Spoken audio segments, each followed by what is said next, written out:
ايه ده؟ معقول انا كنت بسلق الممبار غلط العمر ده كله؟ عايزه اقول لكم ان انا سويت الممبار النهارده من غير ولا نقطه ميه، وبجد النتيجه صدمتني. ما تخيلتش ابدا يا بنات ان يطلع بالمنظر ده. في الفيديو ده هعرفك شويه تريكات واسرار للممبار اللي خلطته بتضرب نار. بصي بقى الممبار شكله عامل ازاي ده من غير ولا نقطه ميه. شايفين شكل الممبار يا بنات؟ والله العظيم ما فيه نقطه ميه واحده اتحطت عليه. يلا بقى نشوف الخلطة الفظيعة اللي هتعمليها، وبجد هتدعيلي عليها.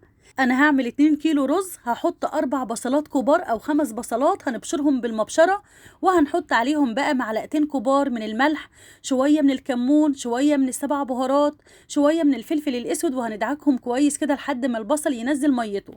ولازم في الوصفة دي البصل يكون مبشور علشان طعمه ما يبانش وما يبقاش حتت. انا عايزة البصل يعني ما يبقاش طعم، ما يبقاش باين او ما يبقاش ناشف. هنحط حوالي 5 فصوص توم مدقوقين بقرن فلفل احمر، وكمان قرن فلفل سبايسي كده متقطع صغير. وهنحط بقى خضرة مشكلة، شبت، كزبرة، بقدونس، والطماطم بتاعتنا لا اما نبشرها بالمبشرة او نقطعها حتت صغيرة، او تفرميها في الكبة فرم خشن من غير ولا نقطة مية. وبعدين هنحط برضو شوية صلصة. والسمنة دي يا بنات فظيعة، سمنة البقرة الحلوب بجد تحفة. لو عايزينها هم عاملين عليها عروض، ممكن اسيب لكم الرابط بتاع الصفحة بتاعتهم، بجد جميلة. هنغسل الرز وقت الاستخدام مباشرة، يعني بلاش ننقعه قبلها. هنغسله غسلة كده على السريع ونصفيه في المصفى لحد ما يصفي كل المية، وبعد كده هنقلب كله مع بعضه مع شوية زيت كمان. وما ننساش بقى شوية النعناع المطحونين وبلح جوز الطيب، بجد بتوديلك الخلطة في حتة تانية خالص. بعد كده بقى هنجيب الممبار اللي احنا منضفينه وغاسلينه كويس جدا، بنحطه طبعا في المصفى يتخلص من كل المية.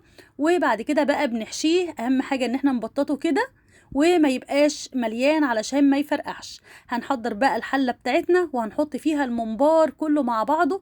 هتبصي تلاقيه هيكش كده وينزل شوية مية. طب شوية المية دولت اللي هيسووه؟ لا طبعا.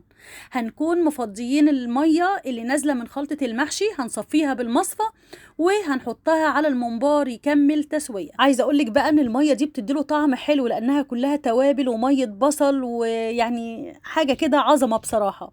بعد كده بقى بنصفيه وبنسيبه لحد ما يبرد، وبنحمره في زيت مع سمنة، وبنطلعه كده بقى نحط عليه رشة ملح وفلفل لو محتاج، وطلعيه بقى على فرشة من البقدونس.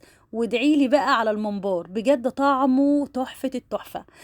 انا طبعا ما حمرتش الممبار كله، حمرت على قد الاكل. بصوا شايفين جماله؟ بصوا بجد خطير.